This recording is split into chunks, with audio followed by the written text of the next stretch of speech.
Hello everyone, मेरा नाम है Jabran Syed and I am Asma Syed. Welcome to Al Safar Portugal immigration consultancy. जी हम एक पोर्चुगल में इमिग्रेशन कंसल्टेंसी फर्म चलाते हैं। अगर आप चैनल पे नए आए हैं, आपको अगर नहीं पता है तो हम पोर्चुगल की इमिग्रेशन कंसल्टेंसी प्रोवाइड करते हैं। लिस्बन पोर्चुगल में हमारा ऑफिस है और हम लोग का D2, D7, D8 golden visa, company formations और आपकी निफ और आपको हाउस कॉन्ट्रैक्ट दिलाने में असिस्ट करते हैं। Also, if you're new to our channel, don't forget to like, share and subscribe to our channel.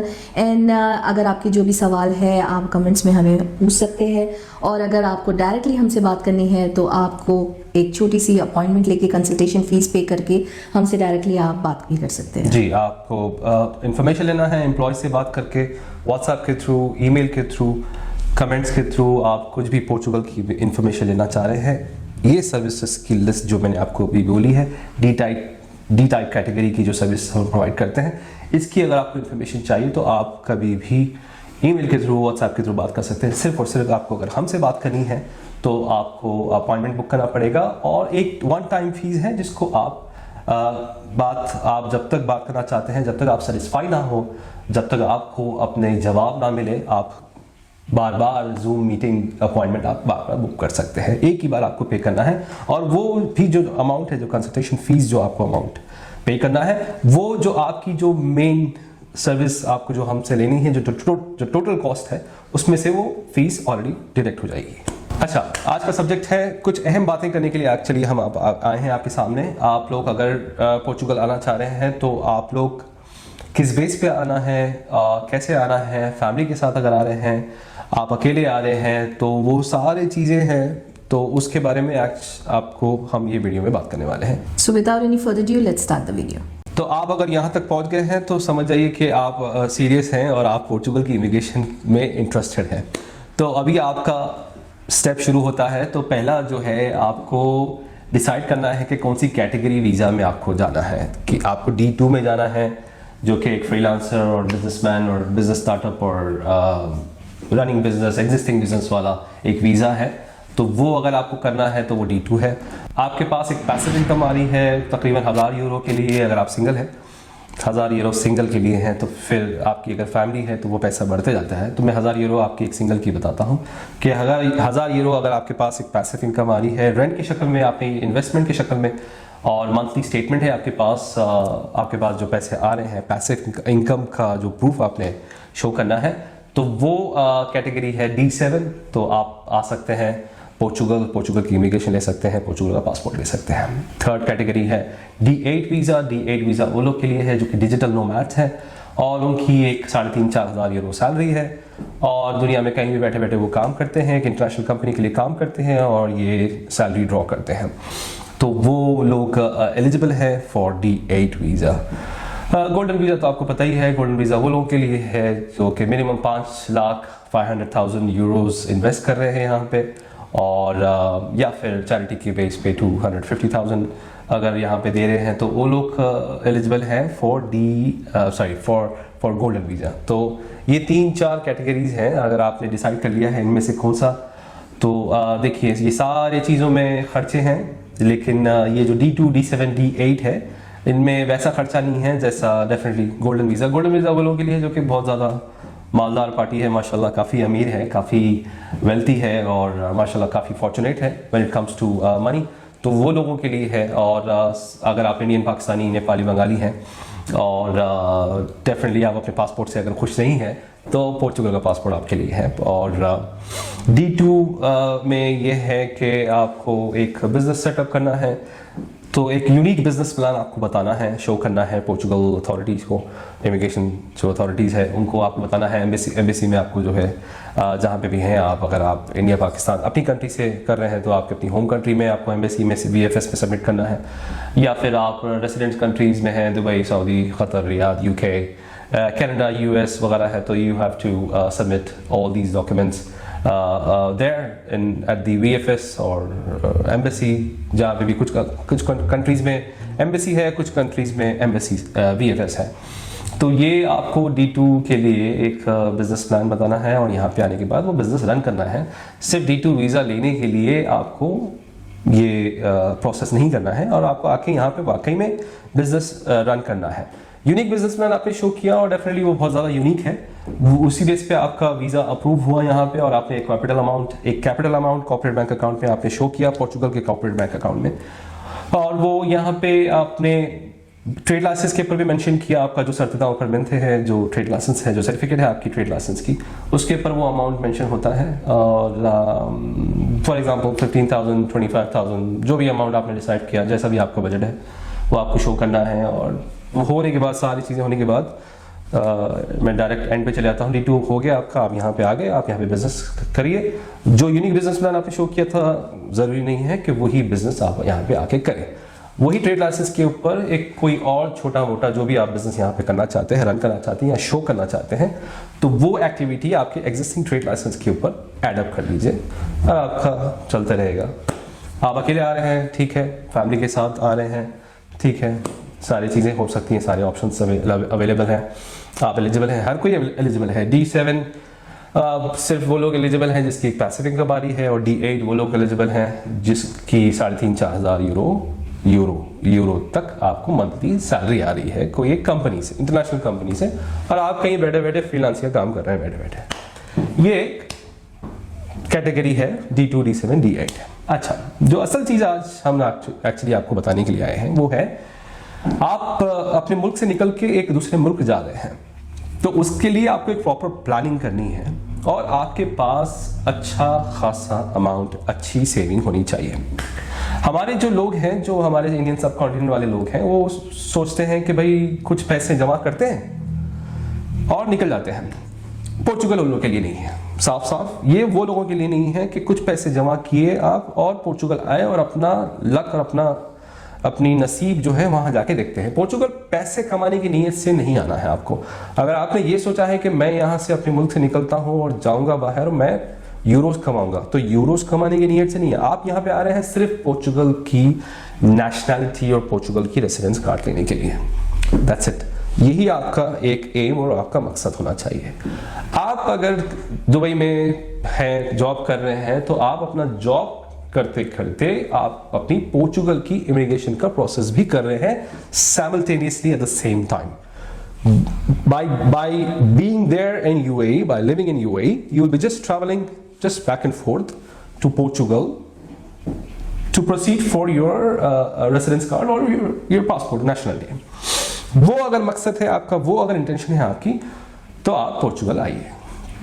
आपके पास पैसे नहीं है, पोर्चुगल नहीं है आपके लिए। शॉर्टकट्स नहीं है। डंकी वंकी का तो केस खत्म, कंप्लीटली बंद ही हो गया कि इलीगल आके यहाँ पे इमिग्रेशन करना, वो तो बंद ही हो गया। शेंगन पे आके यहाँ पे इमिग्रेशन खत्म हो गया है। एक टाइम था कि आप शेंगन वीजा लेके पोर्चुगल आके पोर्चुगल की इमिग्रेशन कर सकते थे, एक टाइम था। अब आपको सिर्फ जो डी टाइप कैटेगरीज हैं, जो सीधे साधे स्ट्रेट फॉरवर्ड जो वीजा कैटेगरीज हैं, आपको वही वीजास पे आना है। तो बोलने का मकसद ये है कि आप अगर आप आ रहे हैं, आपकी फैमिली के साथ आ रहे हैं, आपके पास अच्छा खासा एक बैकअप अमाउंट होना चाहिए, एक जो यहाँ पे आके रहने के लिए, दूसरा एक सोर्स ऑफ इनकम आपका अगर कहीं ऑलरेडी चल रहा है, आपके लिए जन्नत है, आपके लिए बहुत अच्छा है पोर्चुगल। मतलब आपके पास पैसे हैं, आप बहुत ज़्यादा खुश रहेंगे पोर्चुगल में। वो इतना सेफ है, खाना पीना अच्छा है, चाहे हिंदू हो, मुस्लिम हो, सिख हो, ईसाई हो, चाहे कोई भी नेशनलिटी, कोई भी रिलीजन वाले हो, कोई भी नेशनलिटी वाले हो, आराम से पोर्चुगल में सर्वाइव हो सकते हैं, क्योंकि हर टाइप का बंदा है यहाँ पे। वेदर हम इंडियन सब कॉन्टिनेंट वालों के लिए वेदर बहुत ज़्यादा अच्छा है, ना बहुत ठंडा और ना बहुत गर्म। तो काफ़ी सारे एस्पेक्ट्स एक्चुअली मैं आपको सिनेरियोज में आपको बता रहा हूँ। D7, D8 वही बात है कि आपके पास पैसे हैं, एक सोर्स ऑफ इनकम है, आपके पास एक अर्निंग है, ऑलरेडी अर्निंग है, आप यहाँ पे आ रहे हैं, फैमिली के साथ आ रहे हैं, आराम से आप लोग यहाँ पे रह सकते हैं। बच्चों को ट्रांसपोर्टेशन फ्री है, बच्चों की स्कूल की एजुकेशन फ्री है, यहाँ पे सबकी, बड़े छोटे सबकी जो है मेडिकल फ्री है, आपको एक हेल्थ कार्ड मिलता है, तो वो आप गवर्नमेंट ऑफ जो हॉस्पिटल्स हैं वहाँ पे कम्प्लीटली आपको फ्री है, आपको कोई फीस नहीं पे करनी है। खुदा ना खास्ता आपका कोई एक्सीडेंट हो गया, कुछ ऐसा हो गया, तो वो सारी चीज़ें फ्री हैं। बस आप अगर चाहते हैं, आपकी मर्जी, आप अगर चाहते हैं कि आप अपने बच्चों को इंग्लिश स्पीकिंग या ओ लेवल वाले स्कूल्स में डालें, ब्रिटिश सिलेबस ऐसे वाले या ऐसे जो आप लोग जो जहाँ पे दुबई में जो चल रही है उसको कंटिन्यू करना चाह रहे हैं, तो आप डालिए प्राइवेट स्कूल में, आपकी मर्जी, आपके पास पैसे हैं वो डालिए, नहीं है तो फ्री में। जो स्कूल्स यहाँ के जो पब्लिक स्कूल्स हैं वो बहुत अच्छे हैं। हमारे चारों बच्चे जो है पब्लिक स्कूल में जा रहे हैं, जो कि घर के करीब जो है स्कूल, वहाँ जा रहे हैं और माशाल्लाह काफ़ी अच्छी एजुकेशन है, काफ़ी अच्छे से हैंडल करते हैं टीचर्स, काफ़ी काउंसलिंग वगैरह भी करते हैं, बुलाते हैं, बैठते हैं, पूछते हैं कि भाई आपको कुछ प्रॉब्लम है, कैसा चल रहा है, कैसा है पोर्चुगल, आपको कोई तकलीफ है, ये है वो है, आप बात कर रहे हैं पोर्चुगीज़ में, लर्निंग कर रहे हैं क्या नहीं कर रहे हैं, आपके बच्चे कैसा है, ये सारी चीज़ें होती रहती हैं यहाँ पे। तो आपको पोर्चुगीज़ क्लासेस भी देते हैं लोग जो कि फ्री में है, आपको कोई पैसे वैसे देना नहीं है। इंग्लिश चलती है लिस्बन में ज़्यादातर इंग्लिश, हमें तो कुछ प्रॉब्लम नहीं आया, हम तो यहाँ पे कई टाइम से रह रहे हैं, टूटी फूटी पोर्चुगीज़ बात कर लेते हैं, बच्चे माशाल्लाह अच्छी पोर्चुगीज़ बात कर रहे हैं और ज़्यादा इंग्लिश का मुझे इशू हुआ नहीं क्योंकि हमें तो इंग्लिश ही आती है। तो जब इंग्लिश आती है, जब देख लेता है सामने वाला इंग्लिश में बात कर रहे हैं तो फिर बहुत ज़्यादा इजी हो जाता है। एक्चुअली वो भी समझते हैं कि भाई इंग्लिश स्पीकर्स हैं तो इतनी जल्दी इतनी आसानी से तो बात नहीं करेंगे, लेकिन हम भी कुछ अपने पोर्चुगीज़ वर्ड जो है बीच में लेके जो घुस जाते हैं तो वो काफ़ी खुश होते हैं। बच्चे तो स्कूल में अगर जा रहे हैं तो पोर्चुगीज़ सीखेंगे ही सीखेंगे इंशाल्लाह ताला। कई सारे माँ बाप का ये सवाल होता है कि मुश्किल है क्या? डेफिनेटली शुरू के 3-4 महीने तो आपको मुश्किल होगी क्योंकि बच्चे आए हैं इंग्लिश स्पीकिंग स्कूल्स वगैरह से आए हैं और एकदम से पोर्चुगीज़ लैंग्वेज पे आ जाएंगे। हाँ, इंग्लिश सब्जेक्ट्स वगैरह होंगी, सब सारी चीज़ें होंगी, टीचर्स वगैरह इंग्लिश बात करती हैं, but they want you to learn Portuguese, तो वो जानबूझ के पोर्चुगीज़ में ही बात करते हैं। उतना डिफिकल्ट नहीं होगा बच्चों के लिए।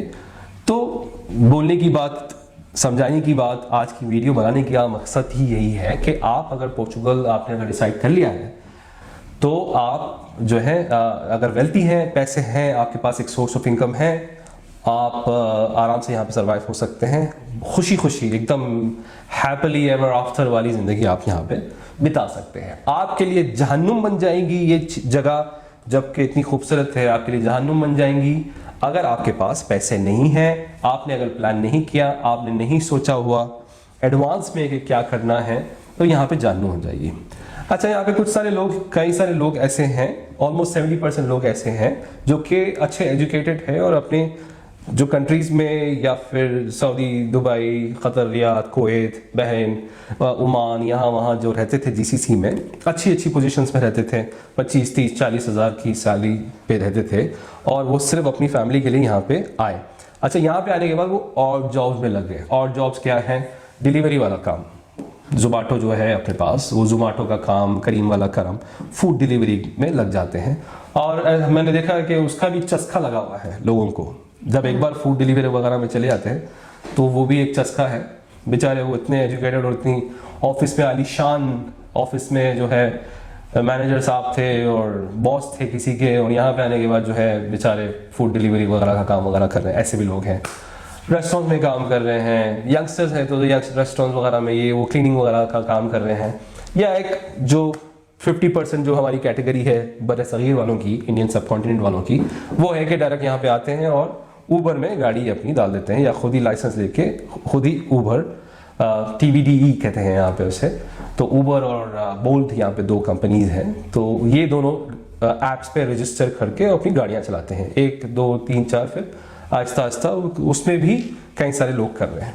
तो पैसे हैं अगर आपके पास, फिर मैं कह रहा हूँ पैसे है आपके पास तो आइए पोर्चुगल, पैसे नहीं है पोर्चुगल मत आइए। तो ये एक फ्रेंडली एडवाइस देने के लिए हम आए थे।